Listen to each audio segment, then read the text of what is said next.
Orthogonality of Bessel functions. Theorem: if alpha and beta are two distinct roots of Jn of x equal to 0, then integration from 0 to 1 x into Jn of alpha x into Jn of beta x integrated with respect to x is equal to 0. Here they have given that alpha and beta are two distinct roots. That means alpha is not equal to beta. And we already know what is Jn of x. Jn of x is nothing but Bessel function of first kind. So using these things, you have to prove this result here. Now to prove this, we already know that the Bessel function, which is of the form x square into y double dash plus x into y dash plus lambda square x square minus n square into y equal to 0, will have the solution in the form y equal to Jn of lambda x, because when you solve this particular equation, you will get the solution for y, and that solution of y will be in the form Jn of lambda x. Now in this equation, what you are considering is the terms which are of the form Jn of alpha x and Jn of beta x. So if you take Jn of alpha x as some term, say u, then by comparing it with this standard form, we can say that the differential equation for this solution will be x square into u double dash plus x into u dash plus alpha square x square minus n square into u equal to 0. You can see that here, when you have the solution of the form y equal to Jn of lambda x, what was the equation? The equation was x square y double dash plus xy dash plus lambda square x square minus n square into y equal to 0. So now here what I am doing is I am replacing y with u and lambda with alpha. So here when you are taking the equation also, you will have to replace y with u and you will have to replace lambda with alpha. So the particular differential equation is x square u double dash plus xu dash plus alpha square x square minus n square into u equal to 0. Now the next term which you have to take here is Jn of beta x. So if you take v equal to Jn of beta x, then its associated differential equation is x square into v double dash plus x into v dash plus beta square x square minus n square into v equal to 0. So now let's call this as equation number 1 and let's take this as equation number 2. Now to proceed further, what we do is we multiply equation 1 with v by x. So when you do that, what we are doing is we are multiplying every term here by v by x. So x square u double dash gets multiplied with v by x. Then one x will cancel. So you get x u double dash v. Then the second term becomes x into u dash multiplied with v by x. So that will cancel the x term. You get u dash into v plus alpha square x square into u will be multiplied with v by x, and that will cancel one x. So you get alpha square x uv. In the last term you get minus n square u, which is multiplied with v by x. So I get minus n square uv by x equal to 0. Now take the second equation. The second equation is here and multiply it with u by x, and that will give you the equation x v double dash u plus v dash u plus beta square x vu minus n square uv by x equal to 0. Now let's take the previous equation as equation 3 and this equation as equation number 4. Now if you perform equation 3 minus equation 4, at that time what we get is x u double dash v minus x v double dash u. X will be common there, so you get x into u double dash v minus v double dash u plus you get u dash v minus v dash u. That's what I've written here. Then you get alpha square x uv minus beta square x uv.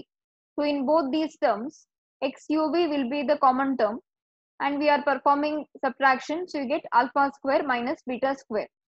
Then you have n square uv by x minus of minus n square uv by x. So because of subtraction, this term here takes a positive sign. So the last term will cancel. So this is what you get now. Now you get x into u double dash v minus v double dash u plus u dash v minus v dash u. Sending this term to the RHS, you get beta square minus alpha square into x uv. Because when you send the term to the RHS, the sign will be reversed. So this is why you get beta square minus alpha square here.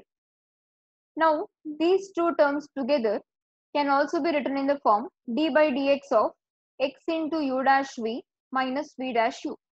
Let's see why. Because when you calculate d by dx of x into u dash v minus v dash u,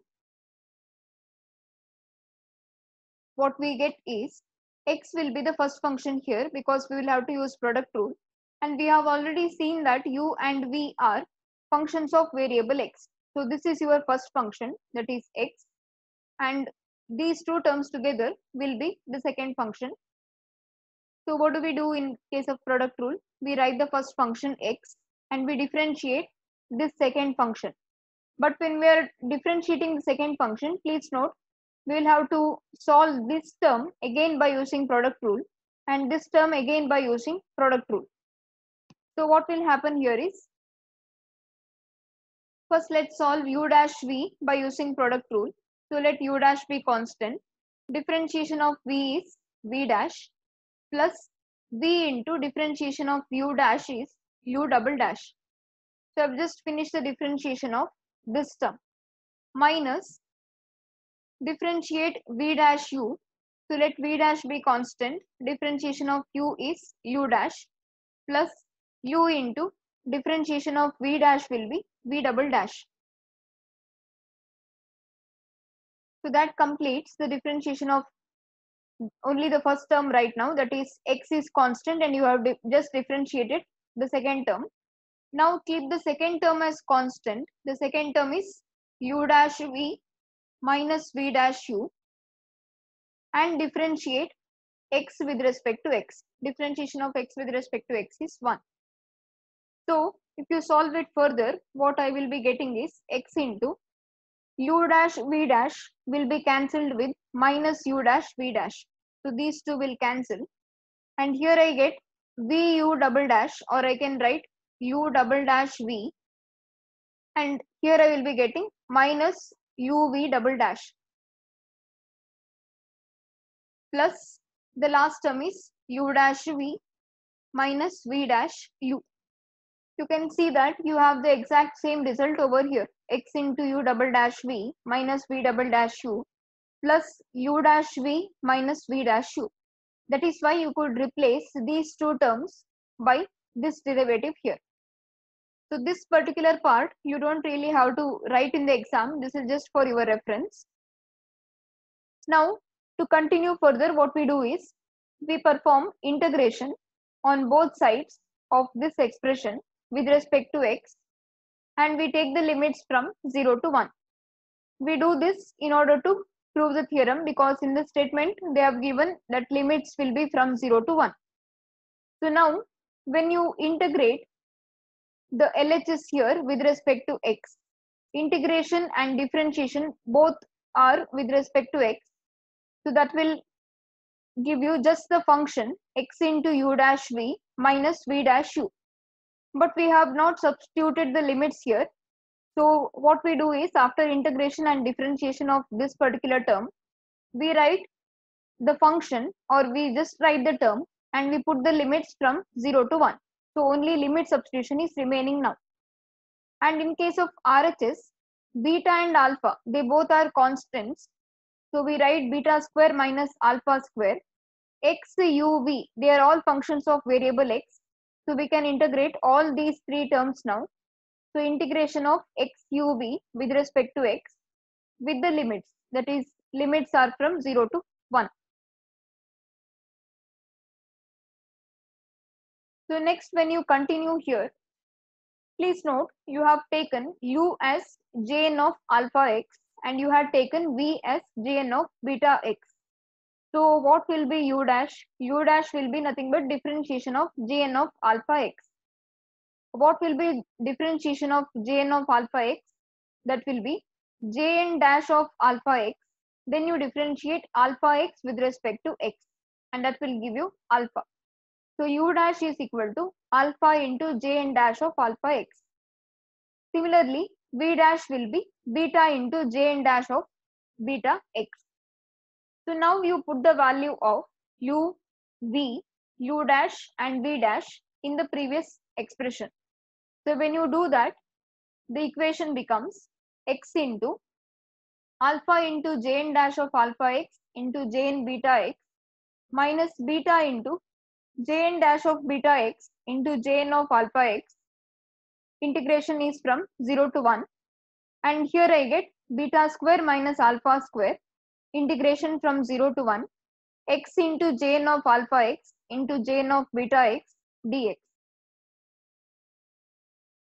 Now the LHS is x into alpha into Jn dash of alpha x into Jn of beta x minus beta into Jn dash of beta x into Jn of alpha x with the limits from 0 to 1. So when you put x equal to 1, that is upper limit when you are considering, this expression will take the form x is 1 now. So you get 1 into alpha into Jn dash of alpha into Jn of beta minus beta into Jn dash of beta into Jn of alpha minus the lower limit for x here is 0. So when you put x equal to 0 in this, you get 0 into this whole expression. So that becomes 0. So you get only the value of this particular term here. Now here, when you are considering the statement of this orthogonal property here, what did we say? If alpha and beta are two distinct roots of Jn of x equal to 0, if alpha and beta are roots of Jn of x equal to 0, that will mean what? So when you put the value of x as alpha, you get Jn of alpha. So Jn of alpha should be equal to what? It should be equal to 0. And Jn of beta also will be equal to 0. Please note, if alpha and beta are roots of Jn of x equal to 0, then Jn of alpha and Jn of beta, both of them will be equal to 0. Now, if both these terms are equal to 0, here what will happen? Here Jn of beta becomes 0, and here Jn of alpha also becomes 0. So you get 0 minus 0, 0.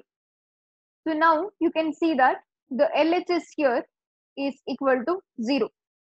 So you get 0 equal to beta square minus alpha square into this integral. But what do we want to prove? We want to prove that this integral is equal to 0 when alpha is not equal to beta. So now you have 0 divided by beta square minus alpha square equal to this integral.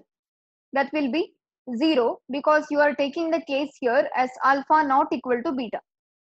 Since alpha is not equal to beta, you can say that this integral is equal to 0. But if alpha is equal to beta, what will happen? If alpha is equal to beta, please note, you will be dividing this particular term, which is 0, divided by beta square minus alpha square. But if beta is equal to alpha, then beta square minus alpha square will also be equal to 0. So then what do you get? 0 divided by 0, which is, for solving that, you will have to use L'Hopital's rule. That part you don't really have to do here. You just have to prove this particular part here. But if you want to check that what will happen in case of alpha equal to beta, then in such cases, the value of this integral will be equal to half into Jn dash of alpha square, or since alpha is equal to beta, you get x into Jn of alpha x into Jn of beta is alpha now, so you get Jn of alpha x again. So Jn of alpha x multiplied with Jn of alpha x, so you get Jn square of alpha x dx equal to half into Jn dash of alpha whole square. To get this particular result, you will have to use L'Hopital's rule and solve it.